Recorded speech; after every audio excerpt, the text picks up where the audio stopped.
Hello and welcome again to One Starfish, where our mission is to help change the world one starfish or one person at a time and make a massive difference. Please review, rate, subscribe, all of those things. I'm really excited for our growing following, so we're able to reach more people. So today I'm stoked for our conversation with Michelle Bateman. She started Soul Journey about 4 years ago. She's a wonderful friend, mother, wife, and her mission is to help women discover who they are and the life that they love, which I'm sure guys want that too.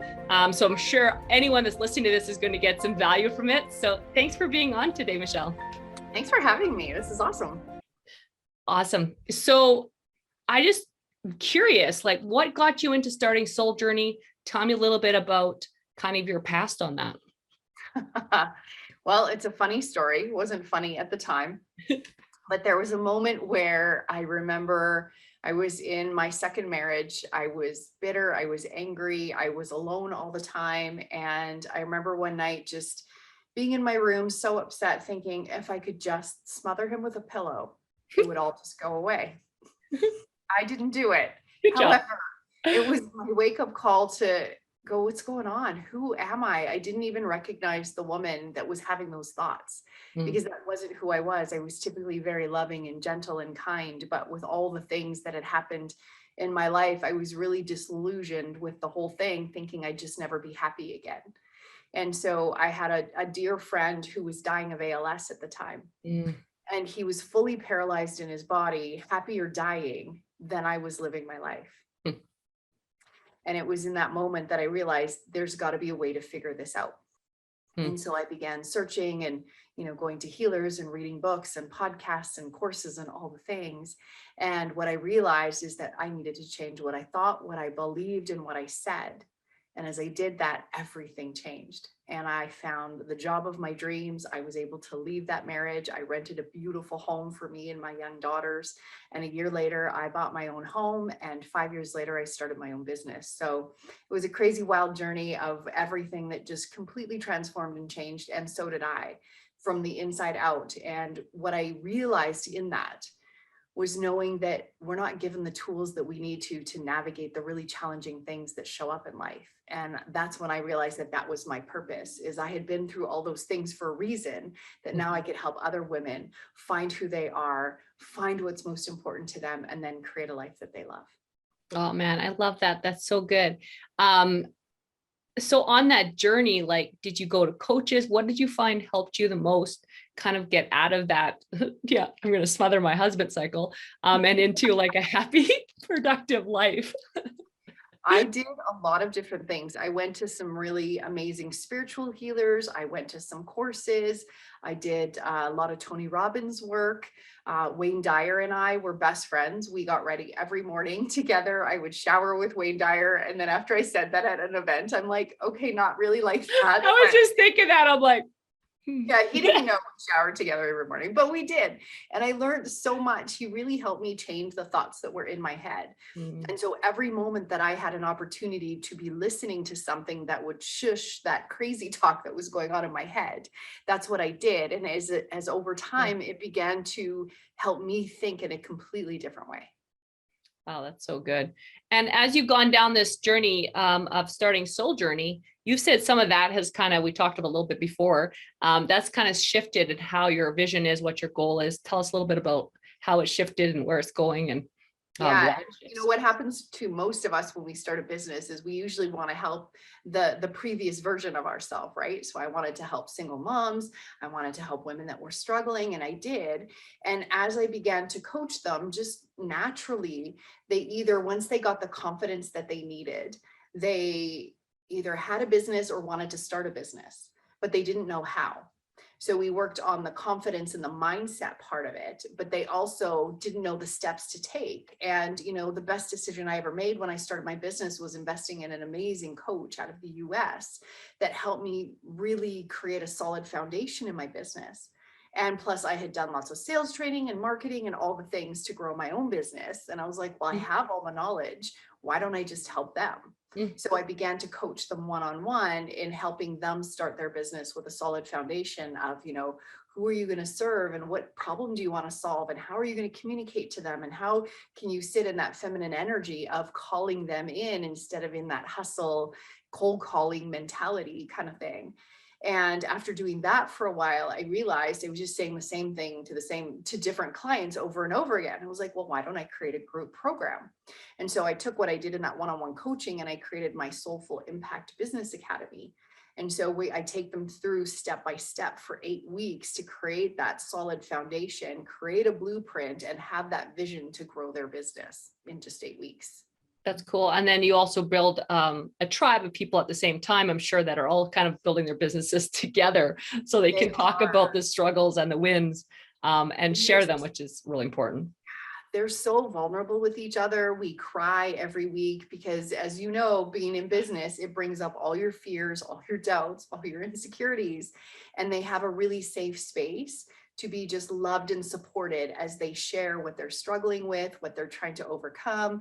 They help brainstorm. Like yesterday, we were doing pillars, and one of the girls came up with 3 amazing pillars for one of the other women in her business. She's like, I love that. So just the synergy and the community of that is so beautiful. Like, we were all in tears by the end of the session. So, it's business training with a lot of emotion. That's so cool. What's one thing like that you find that's a tangible tip for someone that is wanting to start a business or is wanting to get out of it? Maybe they can't afford a program, but they're listening to podcasts or starting to do some of that stuff, which, like, listen to Wayne Dyer and stuff like that. What's like one step that you would say, hey, maybe try this, and this might start to move you in the right direction toward like the next step and the next step? So the first thing we talk about is mindset. So really understanding, you are going to have fears, you're going to have, imposter syndrome, all of those things are going to show up. So what are you going to have in place to support your mindset? So listening to Wayne Dyer, listening to Tony Robbins, listening to Mel Robbins, whoever it is you think, Ed Milet's amazing. Like, there's so many amazing people in business that will motivate you and help you feel inspired and that you can do it. I would say that was one thing. The second thing we start with is, what is your why? And so often they answer the question with, well, here's how I want to help someone. And I said, that's not your why. Your why comes from your heart. That story that I shared about mine is, I was in this awful place and I knew what it felt like to suffer and struggle. And that's my why, is I know that there's a lot of women out there struggling because we're not taught how to understand what goes on upstairs. And, if we can just change how we think about things and the perspectives that we have, it literally changes our entire experience of life. So you have to tap into what is your story, your why, your personal reason, because people connect to story and we buy based on emotion. So if you don't have an emotional connection and that content for people to understand that you can help them, you didn't just take it in a book, you just didn't take a course, but you're personally invested in this journey that you want to take them on, they'll connect with you on a deeper level. So knowing your why, and then really creating a solid foundation. So we talk about, who do you serve? What is the problem that you solve? And then how do you talk about it in their language so they understand? Because often we'll say the words we use in our industry and all the things, and they have no clue what you're talking about. So you have to really talk to them on their level, connect to the things that keep them up at night, connect to the things that they would share with their best friend that they're struggling with. And then creating the solution to those and communicating to them, this is the solution I will give to you. And not 100 solutions, one really good, strong, clear solution. Like I said, I help women discover who they are and create a life they love. And, in that journey, they create the confidence to show up in whatever area of their life. That's so good. And what's something that's helped you now as you've kind of gone down this and the journey and where you're at? What's something that you find has helped you have the strength to also be able to give, because you can't pour from an empty cup? So what are some things that you've done to help yourself be strong enough to help other women discover themselves, I guess? That's a good question. I would say healthy boundaries. So I love what I do and I can work a long time. Not that I do, but I can. But I also know the importance of downtime. I also know the importance of rest. I know the importance of connecting with my friends and my community. that elevate me and lift me up. I love connecting with nature and meditating. So you need to have that balance, that you can do things that will connect for you and fill you up, so that you then in turn can be available for other people. But if you just go, go, go all the time, and that often happens when you're starting a business or you're an entrepreneur, right? You're the only one doing all the things. So, the tendency can be to just stay up late and to, skip breakfast and not drink water and all the things. You have to be really intentional and mindful. And I love the saying, body before business, is we have to take care of this before we take care of all the other things. That makes so much sense. What's one thing that you see as a major stumbling block, I guess, to be able to accomplish that, discovering the life, building the business? Like, what's something that you see that sabotages a lot of, I'm going to say men or women, because I know you work with women, but I mean, either way, men do it too. Absolutely. What's something that self-sabotages them that you see a lot? Yeah. And my husband, Travis, works with men. He coaches men and I coach cool. women. So we can help everybody. And then we do a lot of work together on relationships and ancestral healing. And, the biggest thing that gets in the way is people's past, their trauma, their past experiences, the stories that they have been told, you can't do it, you're not good enough, you'll never amount to anything. And so they get stuck in that taking action. They feel afraid, the doubts come up, and then they stop themselves. And, what I was really good at doing was feeling the fear, and I did it anyway.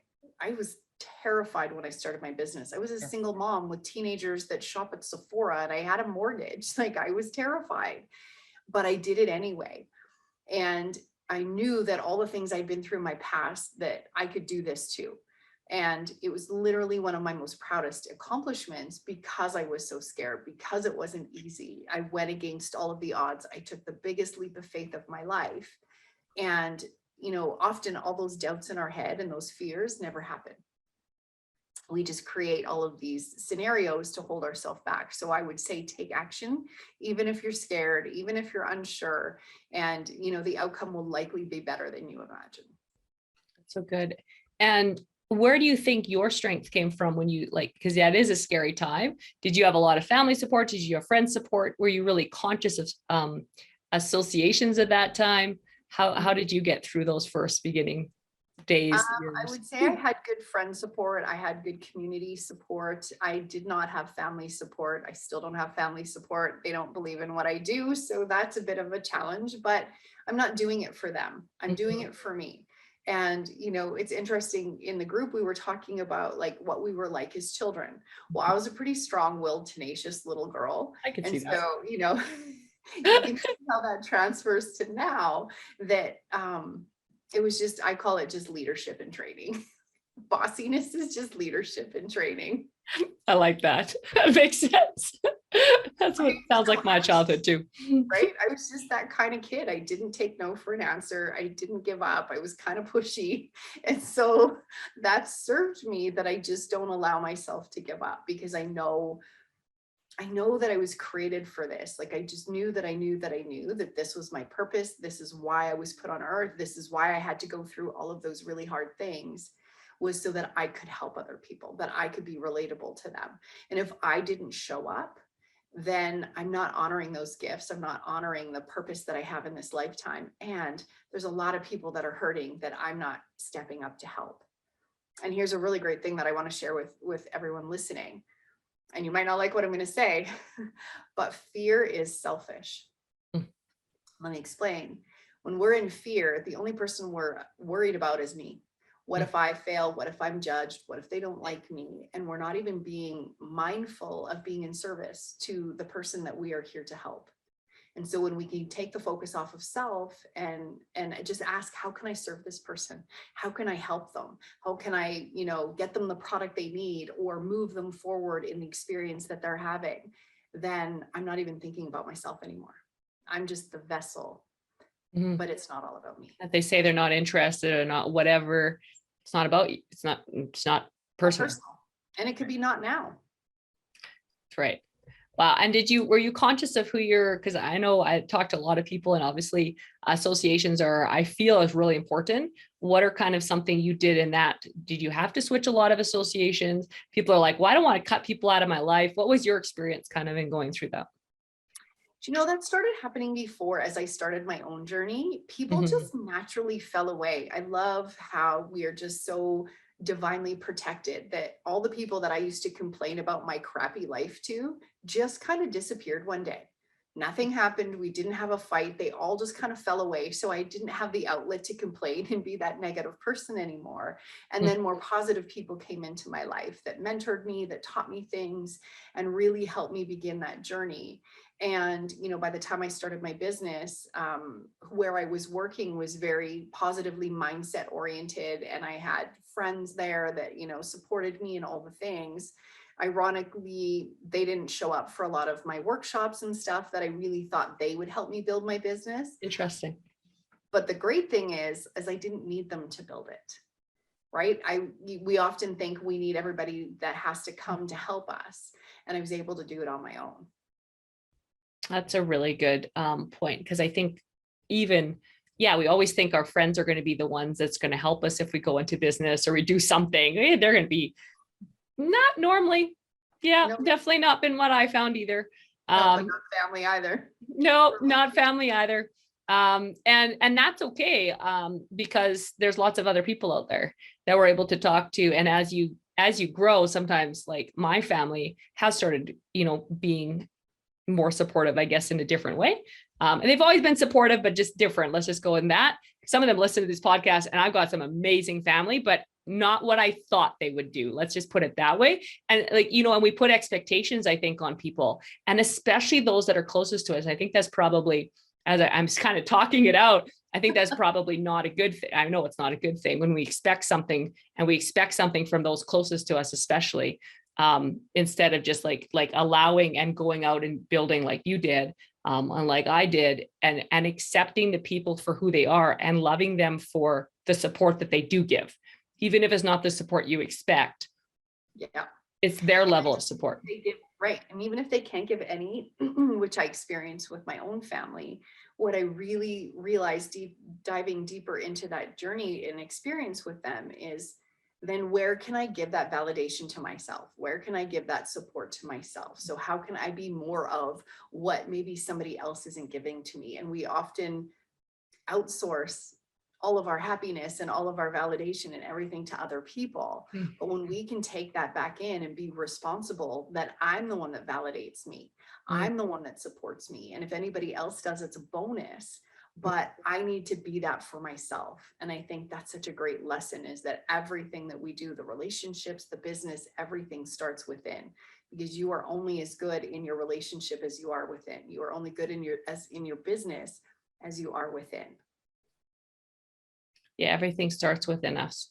We don't have it. So, I mean, this is so cool. So your daughters are growing, and they've got a raise, been around you and going through that growth with you, which is incredible and sometimes tough. How has that been as a mom when you were, when they were at home and they were there? How is that? I'm just curious. We've got a lot of moms that listen in.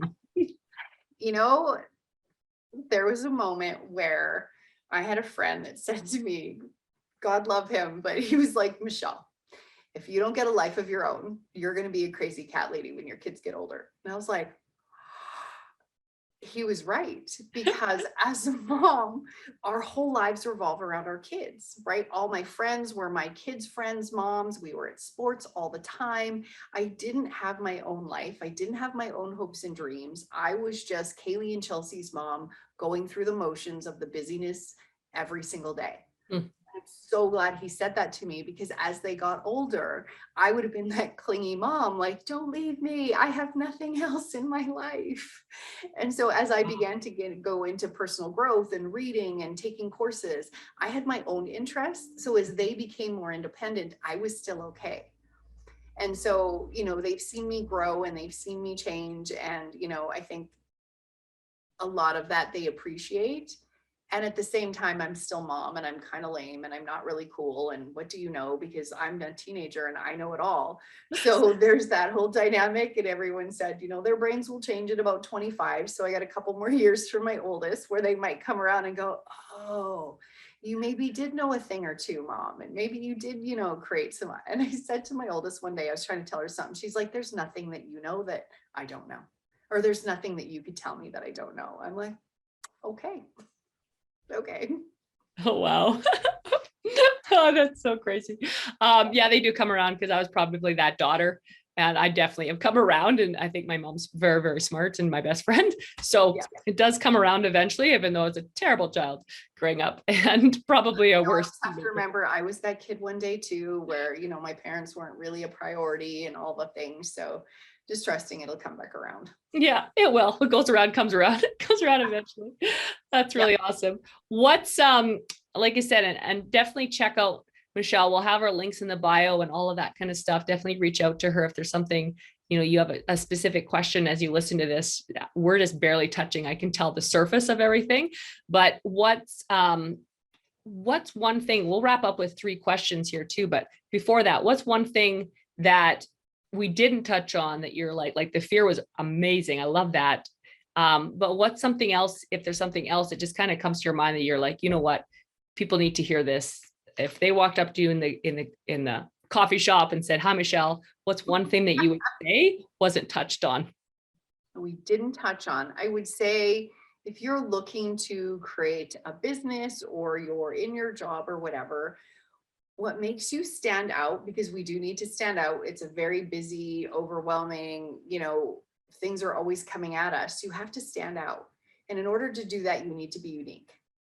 And we're often so afraid to be different, to be unique, to be even who we are. We try to, you know, put on a persona or try to pretend to be perfect and all the things. And what I would say is just allow your uniqueness, allow you who you really are to come through. Because the people that will resonate with that will feel that, they will connect to you on that.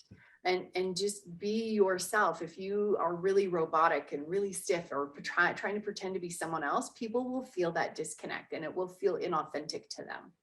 And so I would just say to just be your authentic self. And, you know, one of the girls yesterday in the academy laughed at me. She's like, you are so funny, Michelle. And I can be goofy and I can be serious and I can be deeply emotional, but I allow myself to just be who I am. I don't have to pretend to be anybody else. I just allow the uniqueness that I am to come through. Love that, be unique. So 3 final questions. So if you have someone that comes up to you and they're looking for their purpose, we talked about that. What's one sentence that you would probably tell them that could help them find their purpose?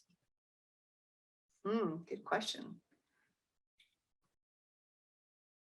I would ask them maybe what's one thing that they have overcome that made the biggest difference in their life. And is that something maybe they'd be passionate about sharing with other people? That's awesome. Our test can become our testimony. Oh, I've never heard that one. I always say it's your mess that's your message, but your test is your testimony. I love that. Yeah, both of those. Yeah, it's the struggles that make us who we are. Absolutely.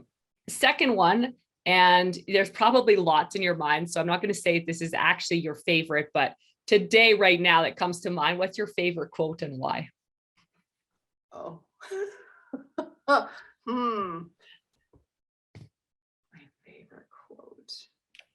Geez, you put me on the spot. My favorite quote.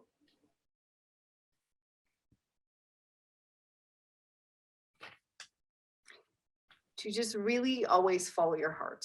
And I know it's so cliche, but when we get in our head, and I see that in the academy, is that they get all confused and overwhelmed and all of the things when they're overthinking things. And if you can just put your hand on your heart and just, you know, what's next for me? What am I meant to do? What's the answer to this question? We always know what's right and what we need to do on the inside. That's good. I love that. And last one is, what's one word or sentence you would want on your gravestone? How do you want to be remembered? You're gonna laugh. That she was pink and sparkly.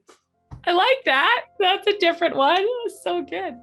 And not really deep and not really profound, but you put me on the spot. And I found out that when you are cremated, you can be put into fireworks. And I was like, okay, you guys need to make me pink sparkly fireworks and just like shoot me in the sky.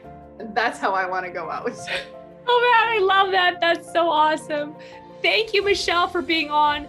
Thank you for all the value. Like I said, make sure to check out her stuff. The links will all be in the bio.